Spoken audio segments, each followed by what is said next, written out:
Hey, what's up everybody, and thank you for watching our December coaching video for Proverbs 30 Ministries. I am here in Times Square. It's just before 5 a.m. and in just a few days behind me the ball is going to drop and we're going to welcome a new year, 2023. Hundreds of thousands of people will be gathered in this square, which is already very, very busy, even early in the morning. And I was thinking about New Year's resolutions. You know, if you're like me, you're probably already, the last few days of the year, you're probably already sort of taking an inventory and analyzing your year and how did you do in 2022? What are some changes you want to make in the new year? What are some resolutions you have for your life? Maybe it's for your business, maybe it's for your ministry, maybe even your family. And as I was thinking about that for myself, I thought of a passage in Matthew chapter 20. There's a story where two of the disciples and their mom, love that whole idea, two of their disciples and their mom come to talk to Jesus, and the mom, she asks Jesus, she makes a request that when he comes into his kingdom, that his two disciples, her two sons, would be able to sit on either side of him in his kingdom. What she's asking for is for greatness. She's asking for preeminence for her sons. Like any good mother would, she wants her sons to do well. She wants her sons to have things. She wants her sons to be important and to have title and position and authority and maybe even wealth. And so she asks those things for Jesus. Jesus responds to her as ma'am, your sons aren't able to do that. Or even asking her question, are they able to do that? And she, of course, obviously thinks yes. And he's like, no, they're not. But they actually will.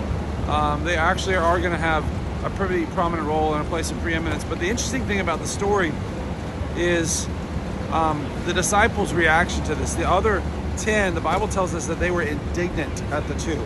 They were ticked that they would ask for that over them. If you know anything about that dynamic in the New Testament, the disciples were always arguing and discussing who's going to be the greatest, as they were expecting a real kingdom, as they were expecting Jesus to inaugurate his kingdom and get rid of the Romans. They wanted to be the ministers of finance and the ministers of defense, and they wanted to be in control and have power and wealth, and like any one of us would. And so it's a really, really interesting story. And then Jesus gives them a lesson. He teaches them something in a very important moment in his life and ministry. And the specifics of that teaching I want to discuss for our coaching. Yeah, no problem. I'm going to get crushed here in Times Square. There's 4 lessons that Jesus gives his disciples in that moment that I want to kind of use as the focal point of our coaching this month. And basically says it like this. He says, you know, the rulers of the Gentiles lord it over them, and their great ones, they exercise authority, right? He goes, but it shall not be so among you, for whoever desires to be great must be your servant. Whoever desires to be first must become your slave. Even as the Son of Man came not to be served, but to serve, and to give his life as a ransom for many. And so there's 4 things in the text very quickly that I want to point out for our coaching this month, because it is in the 20s here in New York, and I'm freezing my butt off in Times Square. Number 1 is simply this: somebody has to be in charge. Look at everything going on behind me. The one thing that's been overwhelming about New York the last couple days is the immensity of this city and everything that has been built. And it's called the Empire State. And last night we were in the Empire State building, and the city's about empires. Empires have been built for thousands of years, and this American empire has been built, and this city's empire has been built. And the reality for all of it is, man, someone has to be in charge. Someone has to build this stuff. You know, all the things necessary for Times Square to host hundreds of thousands of people this weekend. You know, things have to get done. Things have to get set in place and put up and established. And there's got to be buildings, and there's scaffoldings behind me, and there's workers working all night. And there's going to be hundreds, if not thousands, of police officers in the city, and people are going to be maintaining law and order, and somebody has to be in charge of all of that. Somebody has to be in charge of your business. Someone has to be in charge of your family. Someone has to be in charge of your ministry. Someone has to be in charge in every facet of life. And what we have to remember, as we've talked about in coaching previously this year, is, I mean, God has given dominion to us. He has left us in charge of his earth. He has left us in charge of his world. And our responsibility isn't just to be in charge.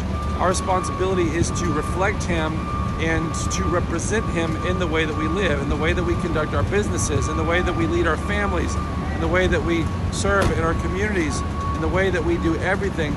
We are to reflect a kingdom ethic, and we are to reflect the laws of our God and our King. And so someone has to be in charge, and it might as well be people who love Jesus. It might as well be people who serve God. It might as well be people who put others in front of themselves.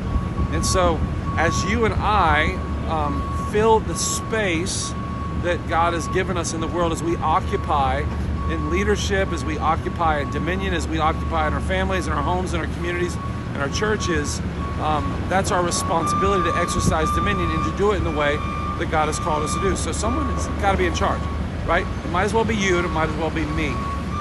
Number two, real leadership is different than what's typically modeled for us. Jesus says that the leadership that reflects his authority should be different than the kind of leadership that the world operates. He says that the rulers of the Gentiles lord it over you, lord it over them. Great ones in the world, it's all about having preeminence and power and authority and wealth and all those things that the world wants. There ought to be a difference between the way leaders who love Christ, those of us who exercise dominion, those of us who are building for the kingdom. There ought to be a difference between the way that we lead and between the way that the world leads. And there's a great book out. I'd encourage you to read it. And it's a very simple philosophy, and I believe it comes from the life of Jesus. And it's called Leaders Eat Last. And I'll never forget, years ago, when I was working for Harley Davidson. Hey, buddy, I'm going live right now. I can't right now. Thanks, bud. Yeah. So there's a lot of distractions here in Times Square. There's a book, right? Leaders Eat Last. I was working for Harley Davidson years ago, and I got an invitation.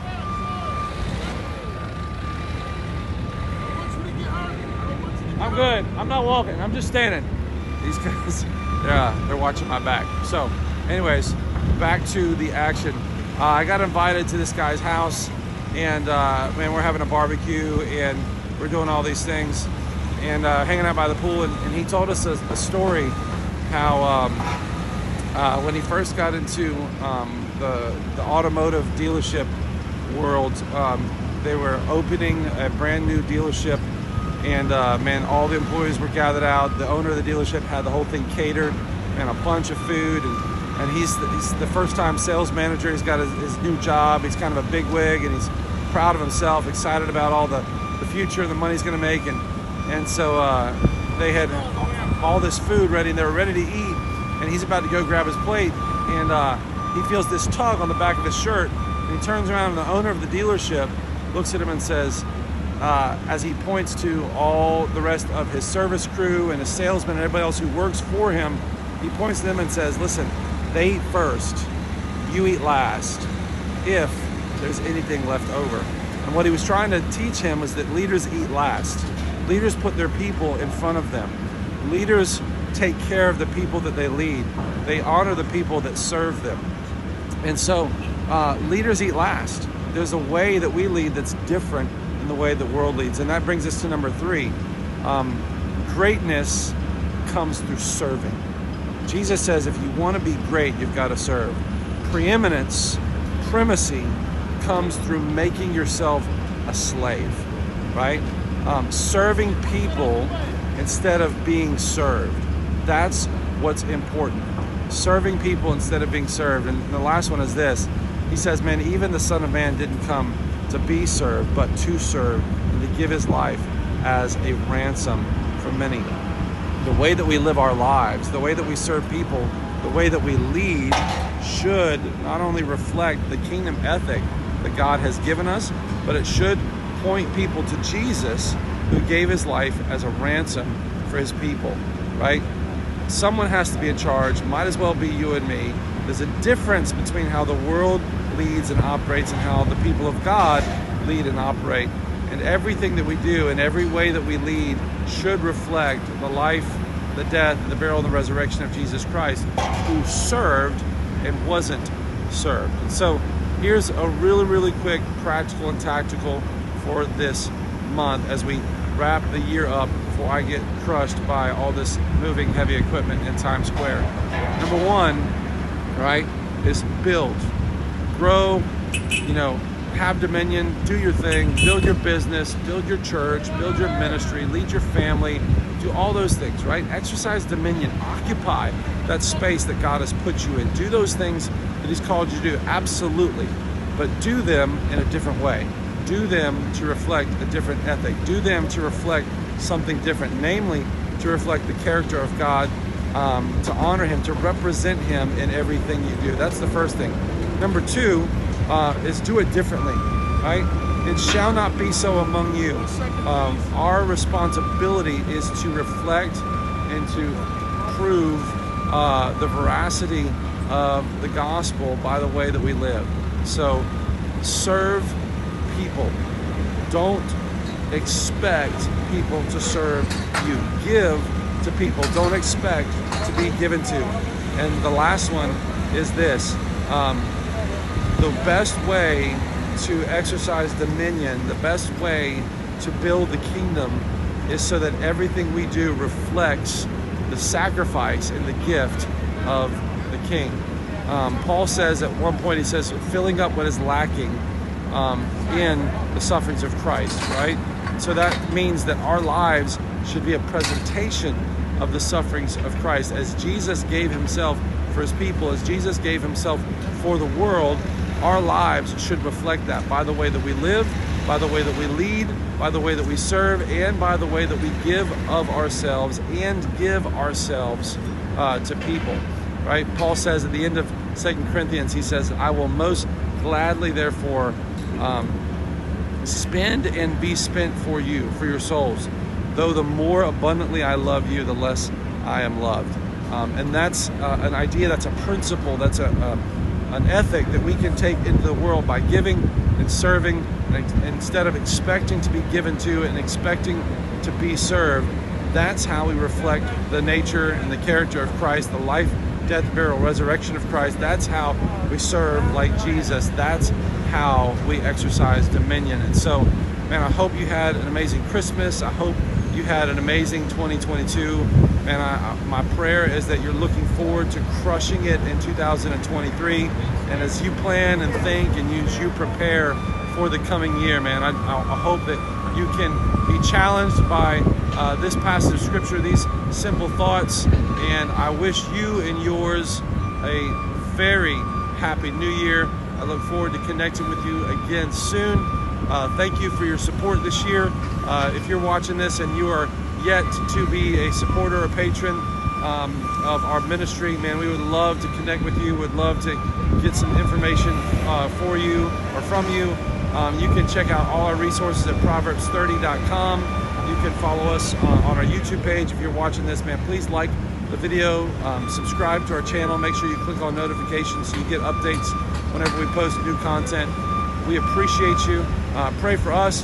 2023 is going to be a massive year. God has done amazing things in 2022, and 2023 has some pretty big things in store for us, our life, and our ministry, and we couldn't do it without you. So from our family to yours, thank you, and Happy New Year.